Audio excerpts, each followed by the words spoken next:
Olá, querido amigo e irmão, receba a paz do Senhor Jesus.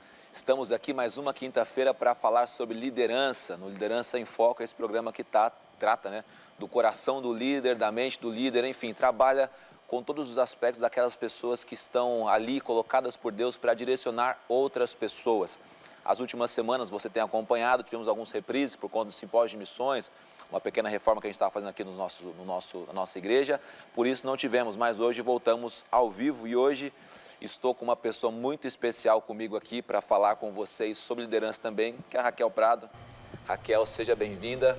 Obrigada. Prazer. Raquel é líder de ministério infantil aqui na igreja já há algum tempo. Sabe exatamente quanto tempo, Raquel? Olha, se juntar os dois períodos, porque eu fiquei 10 anos, fiquei fora 6, mas também em liderança, mas não com infantil.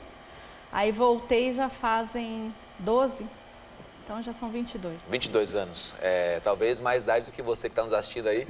Ela já está encabeçando esse ministério, direcionando esse ministério. A gente sempre começa aqui com instrução e a instrução é a seguinte: tem na sua mão Bíblias e tem na sua mão uma caneta para você anotar. Tudo aquilo que a gente for trabalhando aqui, falando da palavra de Deus, você vai anotando aí, grifando, que eu tenho certeza que vai ser para a sua edificação. Se você trabalha ou conhece alguém que trabalha com ministério infantil, adolescentes, enfim, transita por esse meio, compartilhe também esse vídeo com essas pessoas que eu tenho certeza absoluta que vai edificar muito a vida delas. Para a gente começar com um texto que é praticamente um texto clássico para quem trabalha com criança, que é Provérbios 22:6. Eu tenho duas versões aqui, que é a versão que eu mais uso, é a NVI. Ela diz o seguinte: instrua a criança segundo os objetivos que você tem para ela, e mesmo com o passar dos anos, ela não se desviará deles. E a outra versão, que é a versão de Almeida, que é muito mais conhecida talvez, ela diz o seguinte: ensina a criança no caminho em que deve andar, e ainda quando for velho, não se desviará dele. E aí eu anotei algumas coisas aqui para pensar junto com você, que é a primeira coisa que eu entendi nesse texto é a importância da instrução e a importância do exemplo da instrução. Já tenho falado aqui com os líderes algumas vezes que não adianta você instruir e não dar o exemplo. Liderança é instrução, sim, é você falar, orientar e ao mesmo tempo dar o exemplo disso. Tem como essas duas coisas andarem desconectadas ou elas podem viver separadamente na vida do ministério? Não tem como, ainda mais falando de crianças. Quando a primeira tradução que você usou de você instruir naquilo que você deseja, nos planos que você tem. Então, a gente já começa pensando aí, que planos que eu tenho para aquela criança? E às vezes a gente tem planos e a gente usa métodos errados e nunca vai chegar a se concluir aquele plano. Verdade. Porque você usou a estratégia errada, o meio errado, a forma errada. Como é que você quer que aquele plano que você tinha aconteça? Não dá. E a segunda coisa no texto que você leu, ensina no caminho e não o caminho, né? Então, aí está o exemplo de vida, tanto da pessoa que trabalha com criança como ministério, né? Como também a questão dos pais, a mesma coisa. Não tem como andar separado. A criança sempre vai observar muito mais o que você faz do que o que você fala. Muito bem. Mesmo porque a criança é mais visual do que qualquer outra coisa, né? Lembrando, é importante lembrar isso, a palavra de Deus, ela traz exemplos para qualquer campo da vida, mas ela está focada em vida espiritual. Então, quando o autor aqui do provérbio, ele diz para você instruir a criança segundo o objetivo que você tem para ela, pensando com uma mente hebraica, ele não está pensando em você formar um empresário, um empreendedor, não, está tentando te dizer o seguinte: olha, ensina a criança caminhos espirituais, né, as bases da fé, porque mesmo que ela envelheça, ela nunca vai esquecer disso, né? Às vezes a gente pega um texto como esse e aplica só para a vida profissional, né? Você tem que ensinar o seu filho e tal, mas na verdade o contexto desse texto está dizendo sobre isso, né? E como a criança, como você bem disse também, ela é muito mais observadora, não cabe só falar, não é verdade? Não cabe só falar. A criança está observando os gestos para ver se esses gestos condizem com aquilo que você diz. Eu tenho nós temos uma sobrinha de 4 aninhos, Rafaela. Aí eu falo que na mesa não pode usar celular, na mesa não pode, na mesa não pode. Às vezes eu estou no escritório e ela está almoçando junto lá e eu pego o celular para ver alguma coisa, ela vai: mãe, a tia está no celular. Eu não falo todo dia, mas eu já falei uma vez. Então, se eu fiz, ela vai falar: a tia está no celular. Ela não disse que não podia? Então, a criança está observando aquilo que você falou. Não adianta você simplesmente lançar uma ordem ou lançar uma regra na qual você não está dentro, você não está participando e não está fazendo. Sim. Não vai funcionar. Pelo contrário, eu acho que nesse caso, e falando um pouco de família, a gente tem o efeito reverso. Porque você cria uma revolta até. Porque a criança vai olhar, vai falar assim, meu pai, minha mãe disse que era eu não fazer, ou eu fazer tal coisa, mas na realidade não faz. Quem que eles estão pensando? Na cabeça da criança, a gente fala assim, mas não, a criança não pode pensar assim do pai e da mãe. Vai pensar. Com certeza. Porque é assim que funciona, você cria o efeito ao contrário daquilo que você quer. Sim, nessa época de pandemia, né, todo mundo está um pouco mais no celular, né, um pouco mais tal, e eu também, para quem não sabe, aqui eu tenho 4 filhos e fico insistindo com eles todos os dias, tem que ler mais, mas eu me peguei nisso. Peguei falando para eles, tem que ler mais, mas chegava em casa, estava no sofá e tal, na hora de dar aquela relaxada, ficava nas redes sociais e pensei, se eu continuar com esse comportamento, a minha fala vai cair por terra. Sim. Então, assim, é óbvio, não é que agora você não fica no celular, nunca não, algumas vezes sim, mas várias vezes agora eu falo para ela, sai do celular, aí eu vou no meu quarto, pego um livro e venho e sento no sofá. Sim. Porque eu entendi, e você também sabe bem disso, essas coisas estão conectadas, né? Exemplo e instrução. Sim. Por que também nós entramos nesse assunto e por que ele é importante e relevante? Na liderança, né, quando está na liderança, eu já acompanho alguns líderes aqui no nosso ministério local e fora daqui já vi muito isso, é líder dando instrução, mas não seguindo. Né? Tem até um programa desse para trás aqui, eu falei exatamente sobre isso, né? Vamos supor, um líder de ministério de louvor. Ele diz, não, você precisa estudar música e tal. Agora, se aquela pessoa não o vê ele fazendo aquilo, não adianta. Ela não vai entrar por esse caminho. Por mais que você fale, por mais que você instrua, por mais que você insista, ela não vai entrar. Porque todas as pessoas, tanto adultos quanto crianças, elas conectam essas duas coisas, né? Quando a gente fala na igreja evangélica muito sobre dízimo, mas se você não é um dizimista, as pessoas observam isso e conectam essas coisas. Quando você fala sobre fé e qualquer outro assunto, né? As pessoas conectam. E no Ministério Infantil, que é o nosso campo principal hoje aqui, muito mais. Sim. Muito mais. Então, tudo que você falar, você tem que conectar junto à sua fala o teu exemplo. Porque senão, vai tudo por água abaixo. Tudo por água abaixo. E é isso que o texto está dizendo, esse texto inicial, né? Sim. Uma outra coisa que eu creio nesse texto, que está depois da vírgula, diz o seguinte, e mesmo com o passar dos anos, ele não vai se desviar dele. Né? Creio que isso é uma promessa. Sim. Né? Essa promessa, ela é válida? Você acha que essa promessa ela é válida? Então, é claro que existe a vontade própria, né, o livre-arbítrio de toda pessoa. Né? E a gente sabe que tem caso que o pai instruiu e tudo, e a pessoa decidiu seguir outro caminho. Mas é aquilo que a gente sempre ouve, às vezes, com as pessoas que, quando crianças, estavam ali na escola dominical, participando da vida da igreja de uma forma correta, tal. E a gente observa que, mesmo eles se afastando, existe aquela sensação, eu sei que eu estou fazendo a coisa errada. Sim. Então, é mais assim, ele faz a coisa errada, mas ele sabe o que ele está fazendo. Exatamente. É com consciência. Sim. Né? Diferente de uma criança que foi instruída sem aquilo. Né? E a gente também tem que tomar muito cuidado com relação à instrução que a gente dá, porque às vezes a gente fala, não, mas eu estou levando para a igreja. Não, mas o filho participa da escola dominical, como se a escola dominical fosse a solução de todo problema. Então, ele vai participar da escola dominical e nunca mais vai se afastar dos caminhos do Senhor ou não vai fazer nada errado. E não funciona assim. Porque vem a questão, novamente, do exemplo dentro de casa. Sim. Então, que vai ter situações que possam acontecer, sim. Mas você fez aquele plantio e a palavra de Deus não é mentirosa, então aí existe uma promessa e também existe uma passagem que fala que a palavra de Deus não volta vazia. Sim. Então ela está lá de alguma forma e a gente precisa continuar crendo que aquilo que você semeou, ele de alguma forma vai colher. Com certeza. Né? Então sim, é uma promessa e que a gente tem que... O problema maior, acho que na situação, e aí até você citou da questão judaica, né? É que eles tinham esse entendimento do inculcar, Sim. Né? Porque não adianta se falar uma vez, O inculcar é você estar falando sempre, a tempo e fora de tempo. É verdade. Né? Para que isso tenha o efeito que a gente espera. Aquilo que eu falei, do que você fez um plano, traçou o objetivo, e aquele objetivo vai ser alcançado, mas você fez da maneira certa, você inculcou. Você falou hoje, você falou amanhã, você falou depois, você falou, e vai continuar falando. Verdade. Seus filhos vão casar, e você vai continuar falando, vai continuar falando, vai sempre falar. Porque é o inculcar da palavra. Percebe aqui, você de casa também percebe aí, que quando ele fala esse segundo trecho do versículo, e mesmo com o passar dos anos, ele não vai se desviar dele, e como a gente comentou aqui, isso é uma promessa, não é uma promessa para quem está sendo instruído, é uma promessa para aquele que instrui. Sim. Né? O pai, o líder, o professor, essa pessoa tem que acreditar que essa semente que é lançada nessa terra, que é essa pessoa, que essa instrução que você está dando, ela não é poderosa em você, ela é poderosa naquele que diz para você fazer aquilo que é em Deus.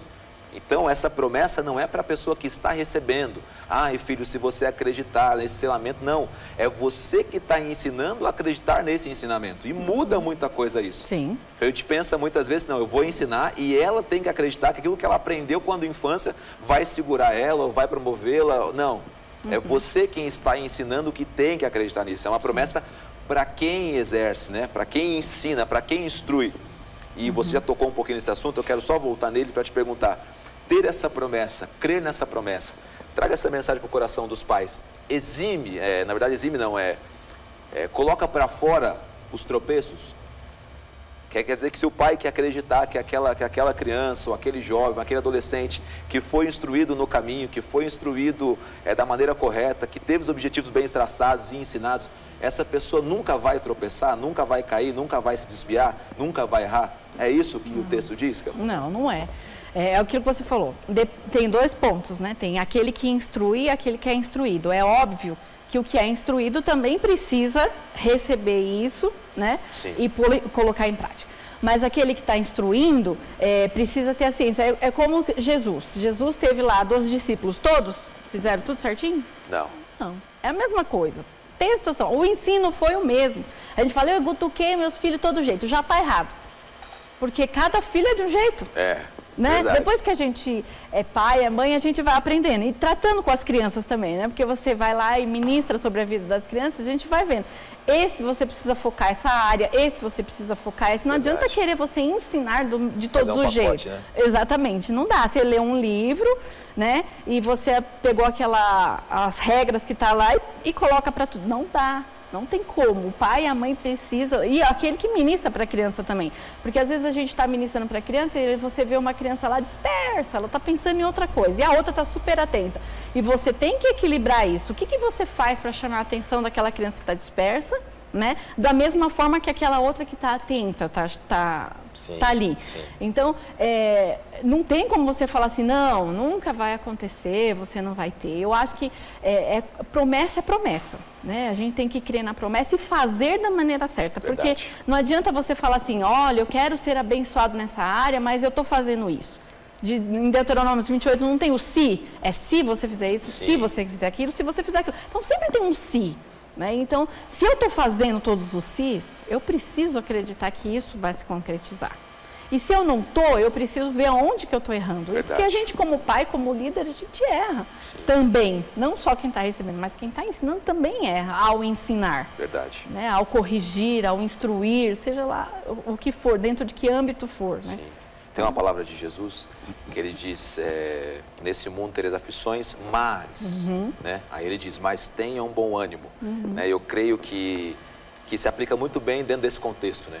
Porque o pai que tem consciência de que fez o que tinha que fazer, na época que deveria fazer, né? Da maneira como deveria fazer, que já é um baita trabalho, né? Fazer o que tem que fazer, na época que tem que fazer e da maneira que tem que fazer. Exatamente. Só nessas três coisas já poderia ficar aqui, talvez, o tempo desse programa todo, né? É verdade. Porque uma coisa é você não fazer, há um baita erro aí, né? Sim.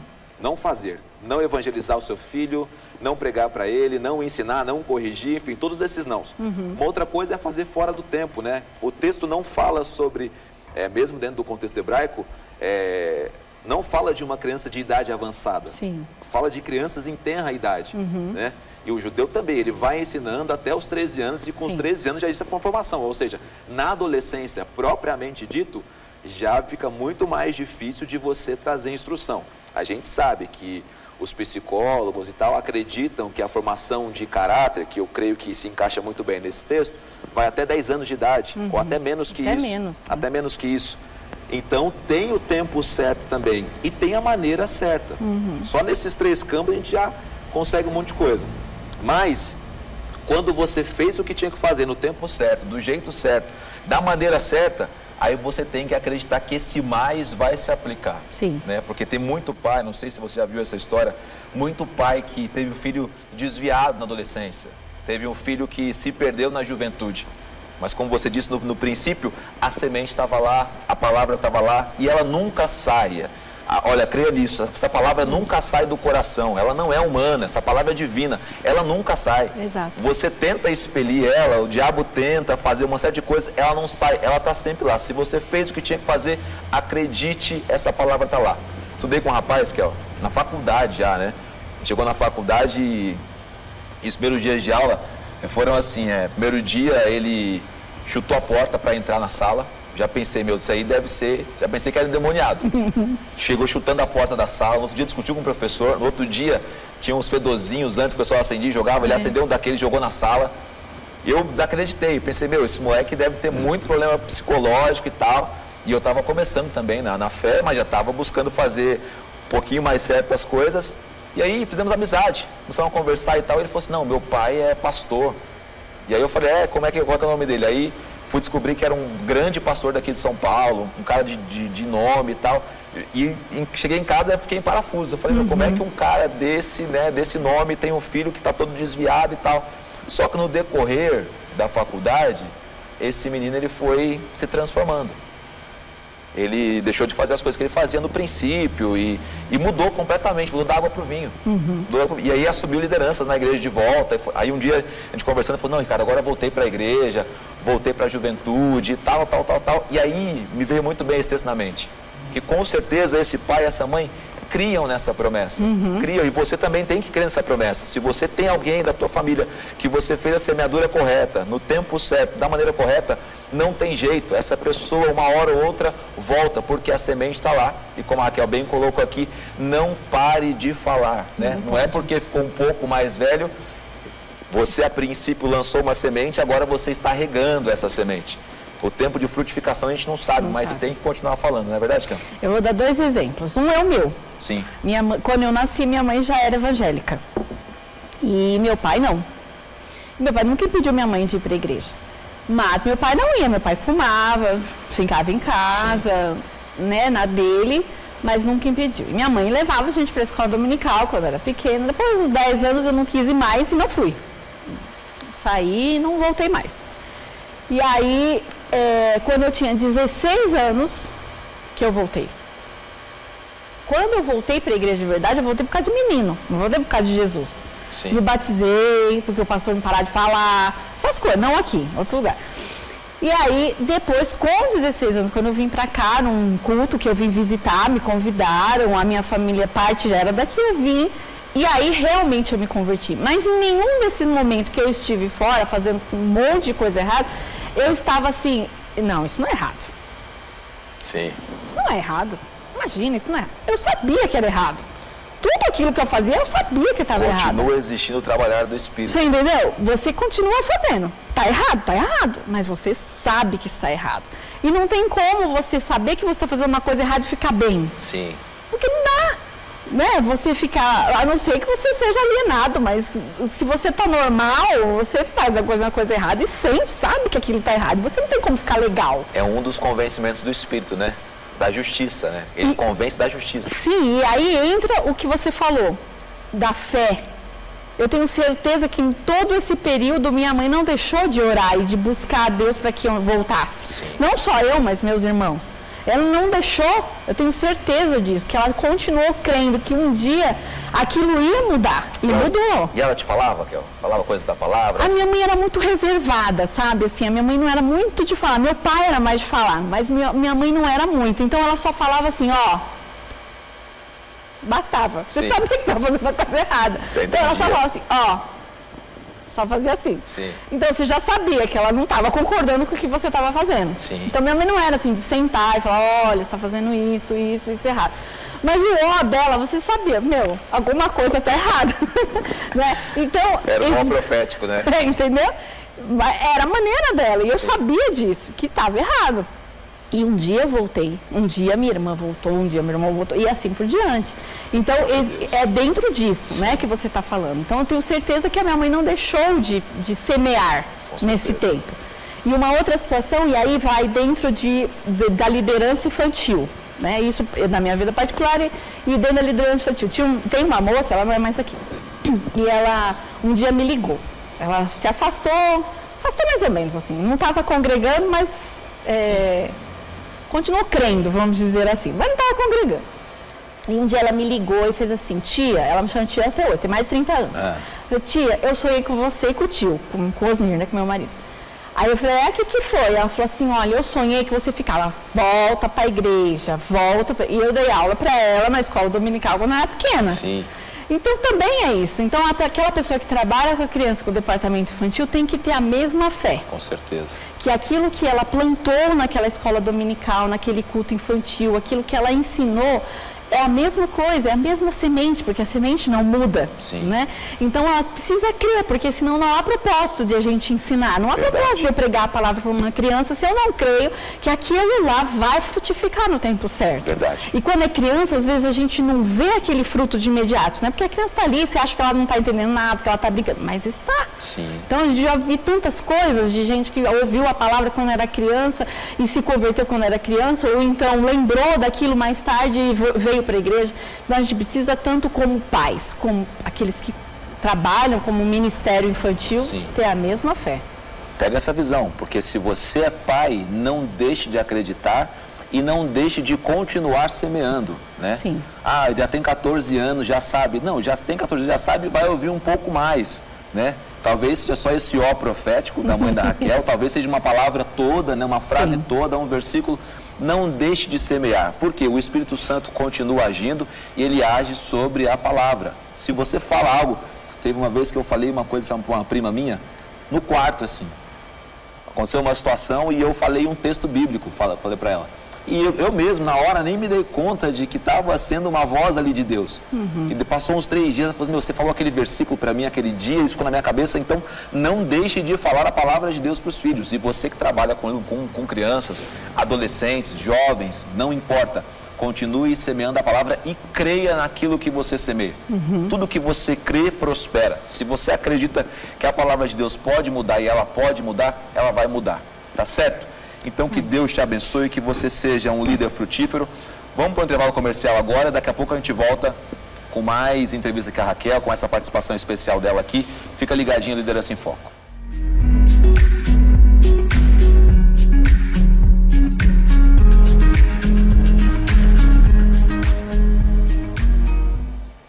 Olá, querido irmão, estamos de volta com mais um bloco do programa Liderança em Foco. Que Deus abençoe a sua vida.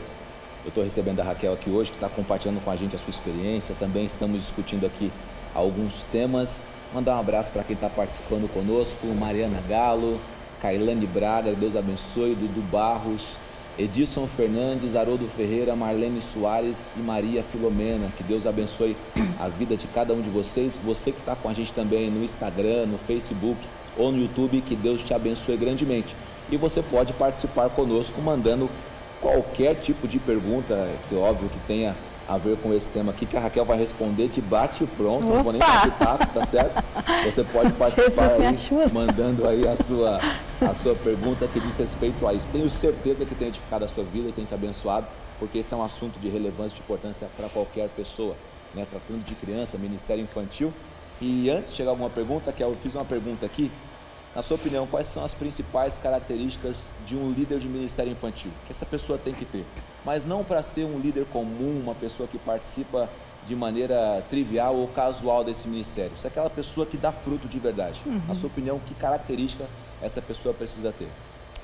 Então, a gente tem 2 situações. Tem o líder, que é aquele que vai liderar o departamento e tudo mais, e aí ele envolve não só crianças, mas as pessoas com quem ele vai lidar, então, os liderados, né? Então, tá bom. E tem aquele que é o professor, que não deixa de ser um líder, porque ele vai ter crianças, né, ali sobre o ensinamento dele. Então, falando um pouco de professor, quando a gente fala, há um tempo atrás, isso tem mudado, graças a Deus, mas há um tempo, quando a gente falava de professor de criança, a gente fala assim, pega aquela ali, ó, não tá, ela gosta, ela fica com as crianças no colo na hora do culto. E não é assim que funciona. Sim. A gente precisa encarar o ensinamento da palavra de Deus da mesma forma que a gente encara para um adulto, a gente tem que encarar para uma criança. Verdade. Precisa haver a responsabilidade nisso. Não pode falar qualquer coisa, você não pode ensinar qualquer coisa, mesmo porque a gente não estava falando que a criança guarda aquilo e na hora oportuna ela vai jogar isso na sua cara? Vai! Então, se você ensinou alguma coisa e depois lá no culto o pastor falou outra, ela vai falar, ué, a tia falou aquilo lá na salinha e agora o pastor está falando isso? Quem que está errado? Já gerou um problema. Com certeza. Então, assim, não é qualquer pessoa. Então, primeiramente, é óbvio que você tem que ter um chamado. Se você não gosta de criança, não tem como você trabalhar com criança. Depois disso, precisa a especialização para isso. Né? Precisa você buscar ferramentas para você ser um bom obreiro, a gente chama de obreiro, né? Aquele que faz a obra do Senhor. Então, é preciso ser uma pessoa que realmente corre atrás. Não pode ser uma pessoa acomodada porque é criança, vou fazer de qualquer jeito. Vou dar um desenho para pintar, vou contar 5 minutos da história, como se fosse um contador de história. Da mesma forma que para um adulto, a criança você traz a história bíblica, ou uma passagem da Bíblia, e você traz a vida prática para ela dentro daquilo. Senão, foi só uma história. Sim. Então, você tem que ensinar sobre aquela história e trazer uma situação prática para a vida dela. Uma outra característica é a empatia, né? Assim, aquilo que você falou desse rapaz que você estudou, por exemplo, que ele chegou chutando na porta, algum problema tinha. Sim. Então, um bom professor de criança, um bom pastor de criança, ele tem isso, ele vai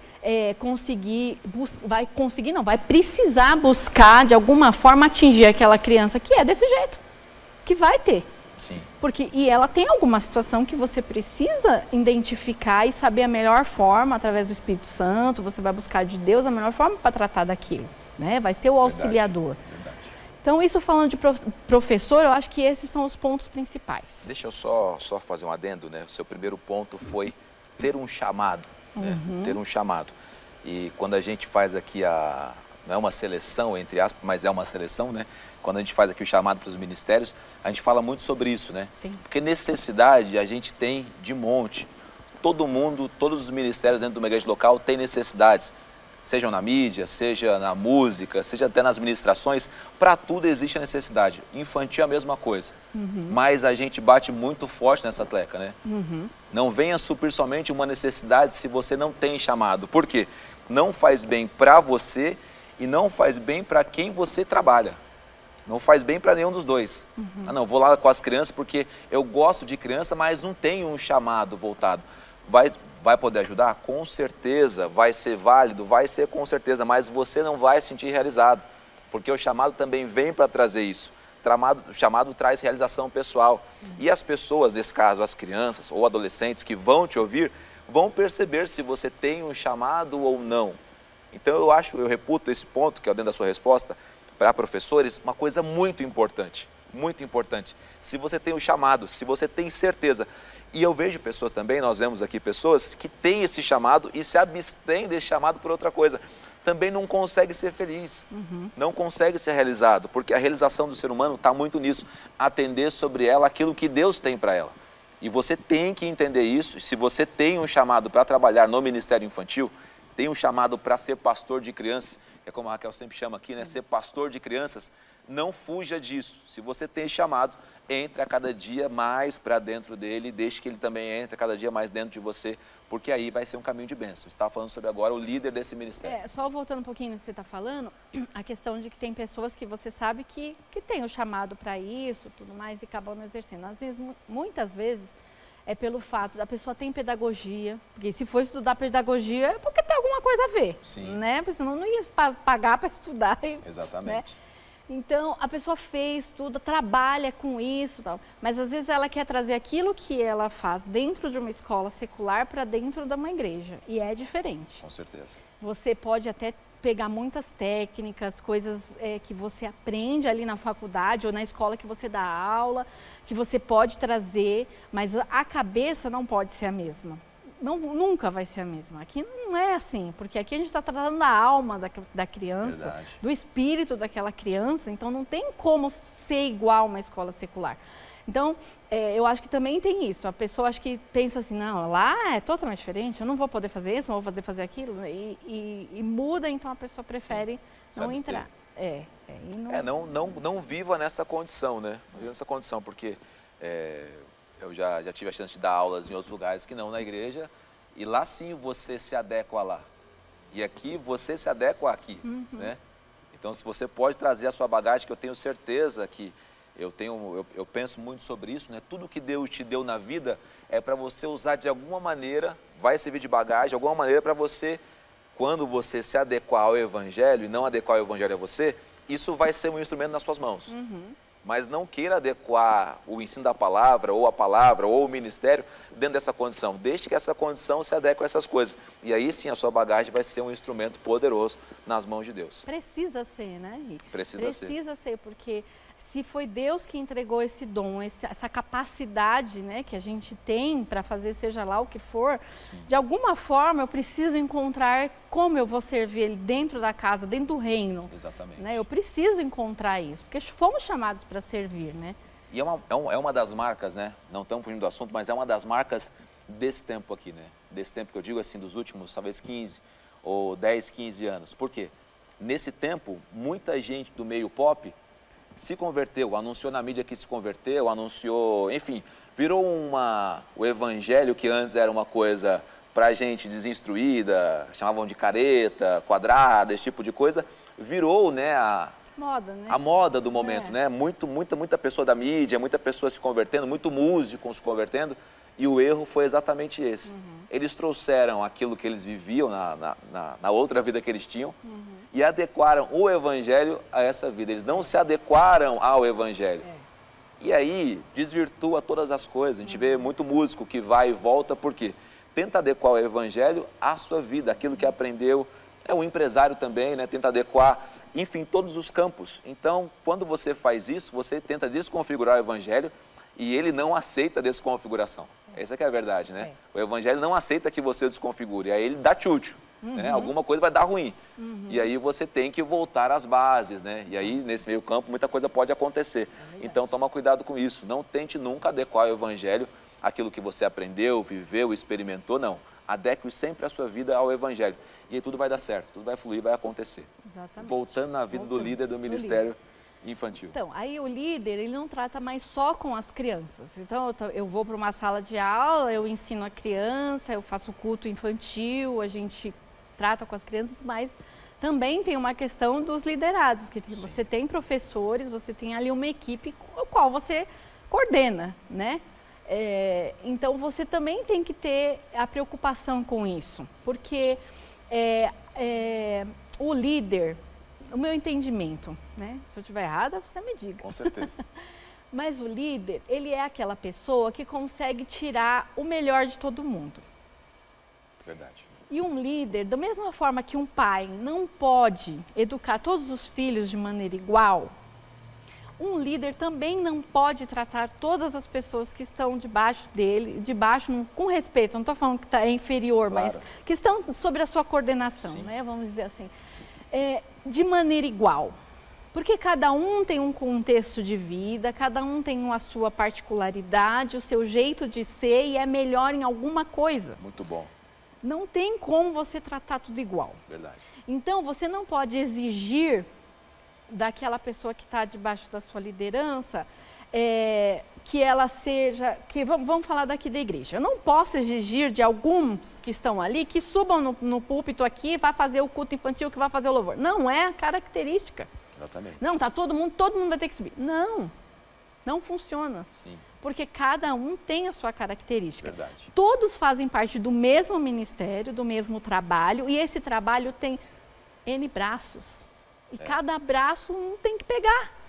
E o líder tem que identificar isso, porque senão ele pega todos os braços para ele, sim, e ninguém faz nada, e ele fica desesperado porque ninguém vai fazer, porque não é aquilo que a pessoa foi capacitada, não porque ela não quis, mas não é o perfil dela. Sim. Então ele vai achar que nada está certo, vai achar que ninguém presta, que ninguém é bom o suficiente. É verdade. E vai se frustrar. Então, a gente como líder, e eu não estou falando isso porque é sempre mil maravilhas, não é, eu também erro. Sim. Mas a gente vai passando os anos, a gente vai aprendendo algumas coisas. E eu acho que uma das coisas que a gente foi aprendendo foi isso. Né? Hoje tem coisas que acontecem dentro do departamento infantil que eu não ponho a mão. Porque é outro que tem que fazer. A pessoa. Não adianta eu querer fazer, porque não vai ficar igual àquela pessoa. Aquela pessoa é muito melhor do que eu naquilo. Então eu tenho que achar alguém que faça aquilo que precisa que o ministério faça, aconteça dentro do ministério, que seja boa naquilo. Com certeza. O que aquela pessoa é boa? É isso. Além, é óbvio, da administração para as crianças, tal, porque um departamento infantil não envolve só entrar dentro de uma sala de aula e dar aula para a criança. Tem N coisas. Então, a gente precisa, como líder, isso. Né? E entender as limitações, porque todo mundo tem, eu tenho, você, todo mundo tem. Com certeza. Seja elas físicas, seja elas emocionais, seja elas de tempo. Sim. Né? E aquela pessoa, eu penso que aquela pessoa não pode ser jogada fora. É verdade. Não, eu sempre trato esse campo como líder garimpeiro. Né? Todo líder tem que ser um garimpeiro. Né? E, na verdade, a gente está sempre descendo a nossa cestinha ali, subindo e depois polindo. Né? Às vezes a gente faz como se for uma escola de treinamento aqui, desce a cesta, depois sobe. E aí vem um monte de pedra, às vezes bruta, né? Tem uma que já está brilhando mais preparada já, mas todas aquelas pedras são pedras preciosas. Só que nem todas eu posso dar o polimento mais avançado, nem todas eu posso cortar no formato certo. Algumas eu vou ter que deixar, talvez, curando mais tempo para poder dar o fruto que ela tem que dar. Mas todo mundo que está naquela cesta, é óbvio, tem o seu valor. Né? E o trabalho do líder é exatamente descobrir isso, né? Qual é o valor que essa pedra aqui tem, né? E eu acho que um erro também que muitas vezes a gente comete aí é colocar sobre pessoas algo que Deus não colocou. Né? A gente leu um texto ontem numa reunião que a gente teve aqui, de Atos 20, né? Que é Paulo falando sobre um chamado que ele recebeu. E ele diz, eu não reputo mais a minha vida como importante, mas aí ele vai dizendo, né? Dê a minha vida em favor, tal. Porque cada um tem um chamado. Sim. Mesmo dentro do mesmo ministério, né? Dentro do ministério pastoral, tem pastor que tem chamado para púlpito, para pregação, outro para cuidado, outro para um outro campo. É óbvio, todos têm que conhecer a palavra. Sim. Mas tem um viés específico. E é grande trabalho do líder também perceber isso e colocar a pessoa dentro desse viés. Sim. Senão, percalços também vão acontecer no meio do caminho, né? Se você pegar alguém que não é da administração, de altar ou esse tipo de coisa, e colocar aqui, não vai dar um problema? Com certeza. Vamos supor, uma professora vai lá dar aula para criança. Tem aquela professora que tem um perfil de tratar com os pititidico. Sim. Ela pode dar aula para os grandes? Pode. A gente, às vezes, faz um rodízio lá, coloca tal, mas o perfil dela é dos pititidico. Para que eu vou colocar ela na sala dos maiores? Eu até falo, se precisar, a gente tem que fazer. Sim. E realmente, se precisar é reino, a gente vai e faz. Por exemplo, meu perfil não é com os pititidico, meus perfis são os maiores. Mas se eu precisar ficar com os pititidico, eu fico. Sim. Mas é perfil. E tudo isso são detalhes que a gente precisa, porque senão vai criando aquele desgaste de líder liderado que é desnecessário. Com certeza. Sempre dá certo? Não. Porque às vezes a gente acha uma coisa e no final não era aquilo que a gente achou. Né? A gente olhou a embalagem e falou assim, esse aqui tem isso, esse perfil aqui, ó. E aí você vai, como você falou, bota lá e fala, não era. Sim. Mas aí cabe o líder, esse aqui é assim. Tem que lidar com isso também, né? Com certeza. E também no tratamento, né? Tem aquele que você sabe que tem aquele potencial e está acomodado. Você não vai tratar ele como, não é o seu perfil, não, tu está acomodado. Então, você tem que trabalhar isso também. Sim. Que também não é só passar a mão na cabeça. Não, tudo bem, querido, pode ficar, pode fazer desse jeitinho que você quer. Também não sou assim que você me conhece. Então, não é assim também, né? Então, tem que identificar. Se alguém fala uma situação para mim, dependendo da pessoa, vai receber uma resposta. Dependendo de quem vai receber outra. Sim. Porque a gente está trabalhando e sabe como que é, onde que a pessoa pode chegar. O que Cada diamante tem seu quilate, né? Com certeza. Então, o líder tem esse trabalho, né? Vamos dizer assim, que precisa, para que o trabalho seja menos desgastante, porque quando a gente fala que, o provérbio fala que um afia o outro, é exatamente isso. Verdade. Tem uma das meninas, das professoras que dá aula, ela não estava aqui, aí foi para uma congregação, voltou. E ela sempre falava, você é a minha lixa. Você é minha lixa. E eu ficava, amém que eu sou sua lixa. Porque é isso que tem que acontecer, né? E tá aí, então, nunca tivemos nenhum problema de relacionamento, nada. Ela falava no bom sentido. Sim. E é esse o trabalho, né? Exatamente. Você, a gente, e aprimora. E eu aprendo também, não é que não aprendo, aprendo muito. Porque o fato de você tentar buscar meios para aquilo acontecer, você está aprendendo de alguma forma. Com certeza. Então guarda aí, chamado, empatia, capacitação são coisas que vão te fazer ser um líder frutífero em qualquer ministério, mas também nesse. Com certeza. Agora eu trouxe também aqui algumas dificuldades, que é o do Ministério Infantil, que, bom, isso aqui já é fruto de pesquisa de bastante gente, você também deve conhecer. Eu quero só trazer para você que está assistindo aí também ter noção do que isso. Eu trouxe 3 pontos que são, na minha opinião, e você concorda ou discorda e acrescenta, as principais dificuldades na liderança do Ministério Infantil. A primeira delas, tempo de permanência de professores. Porque eu acredito, não é que eu sei, eu acredito que precisa existir uma relação de confiança entre a criança e aquele que está instruindo. É como uma igreja, né? Quando ela troca muito de pastor, ela está com algum problema, porque as pessoas também precisam aprender a confiar, né? A primeira dinastia de Israel foi 40 anos cada um, né? Cada um, e é um tempo, né? Bastante. Então acho que mostra e ensina alguma coisa, né? Mesmo não sendo bom, que foi o primeiro rei de Israel, durou bastante tempo. O segundo, excelente, durou bastante tempo. O terceiro também, muito bom, durou bastante tempo. Então, tem alguma relação para te aprender dentro disso. Esse é um problema, o tempo de permanência de professores? Você acha que isso é um problema, uma dificuldade da liderança do Ministério Infantil? Tudo que envolve confiança e que você tem esse tratamento, precisa ter tempo. Nada acontece da noite para o dia, Sim. né? E quando se troca muito, com certeza é um problema. A gente, graças a Deus, está numa fase que faz tempo que não tem esse monte de trocas. Aí entra um, sai outro, mas coisa pontual, né? Sim. Mas, por exemplo, quando a gente vai montar uma escala de aula para as crianças aos domingos, a gente procura não ter intervalos maior do que uma semana para outra. Então, se você ministrou para a criança esse domingo, no outro você está de folga, mas no outro você está. Pode ter 500 professores, a gente bota 500 dentro da sala. Sim. Porque vai perdendo, entendeu? Pô, eu vi aquele professor uma vez esse mês, será que ele é daqui ainda? O que ele falou na última vez mesmo? Você já vai perdendo, a criança vai perdendo aquilo, porque a criança é rapidinho. Então, um pastor, imagina, um pastor que fica trocando a identidade de um púlpito, tem que ter a identidade do púlpito, que nem as crianças brincam.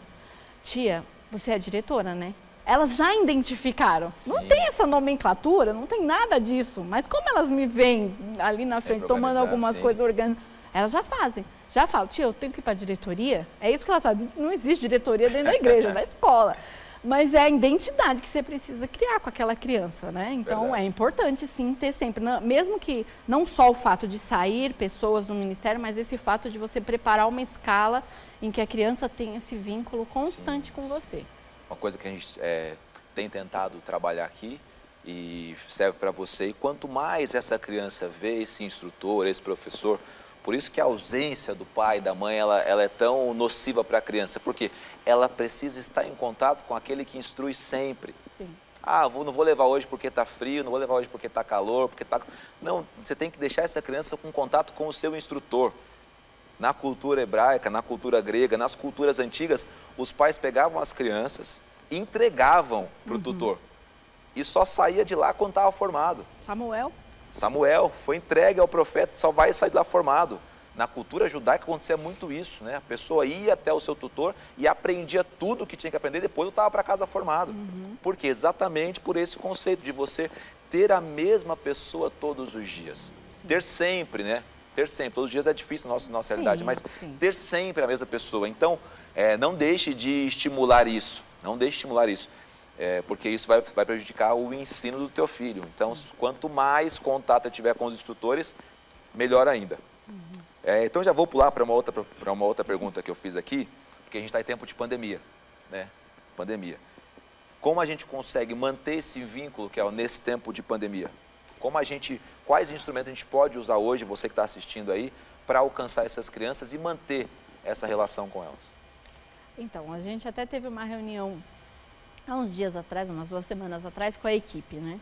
Eu estava na necessidade, a gente fazia um tempo que a gente não se reunia presencial, era só online, e o presencial faz toda a diferença. Sim. Eu comecei a reunião falando isso, falei, gente, desculpa eu ter tirado vocês do conforto do seu sábado, da sua manhã de sábado, da faxina que você ia fazer, do passeio, não importa. Mas eu vi a necessidade de a gente estar junto. E uma das coisas que eu falei foi isso. Falei assim, quando a gente tem o chamado, a gente precisa achar um meio de exercer aquele chamado. Sim. Seja lá o que for. É claro que cada um tem o seu contexto, né? Cada igreja tem a sua forma, tem a sua localidade, né? A gente fala da nossa, que tem uma estrutura, mas existem N situações, né? E cada uma precisa encontrar um meio de, nesse tempo, exercer o chamado. O chamado não morreu. Sim. Né? E a gente, como professor, pastor de criança, a gente tem que encontrar alguma forma. Então, uma das coisas que eu até falei para ela, você falou assim, ó, a gente tem feito os vídeos aulas, o Apacentai Kids, que é a palavra da igreja adaptada para as crianças, tal. Aí a gente teve uma outra ideia que começa, já veio a propaganda. Começa domingo agora, a gente vai disponibilizar para todas as salas o material impresso das atividades, que a gente sempre tinha isso dentro da aula. A gente ministrava para as crianças a lição, a palavra bíblica, e depois oferecia um material de fixação, que a gente chama, né? Então, a partir desse domingo, a gente vai disponibilizar para as crianças retirarem no final dos 2 cultos, para levar para casa e ver o vídeo, fazer. Então, eu falei assim, olha, através disso, a gente vai estar lá no fundo, as crianças vão poder chegar até a gente e ver a gente, pegar ali o material, a gente que vai entregar, é um meio de você criar contato. Então, ferramentas que a gente tem que ir descobrindo, né? Exatamente. Porque é tudo muito novo para todo mundo. Sim. Eu falei assim, a gente chega na igreja, algumas crianças já começaram a vir. Eu não posso passar por elas e não perguntar, e aí, gente, como tá? Como tá em casa? E aí, como tá sem aula? Como... É aquilo que eu falei, a empatia. Com certeza. Né? Tem aquela criança, tia, eu não aguento mais. Aí começa a contar. Ela quer falar. Sim. Ela é um ser que precisa contar, que precisa falar também. Então, são coisas que a gente tem que ir descobrindo nesse tempo, dentro da nossa realidade, que a gente pode fazer para exercer o chamado que existe e acabou. O chamado é chamado. Exatamente. Mais uma vez eu digo, vai captando aí, porque se você ficar esperando a pandemia passar, né? Ah, não, vou esperar a pandemia passar, o Dória liberar as escolas aqui no nosso estado, ou o Covas, talvez você perca todo um trabalho que você fez do final de ano para cá, ou no começo desse ano, você perca porque está esperando isso. Na sua opinião, Kel, agora é uma questão muito mais abrangente, não só se resume a nós aqui, né? As igrejas evangélicas entendem, na sua opinião, a importância desse ministério?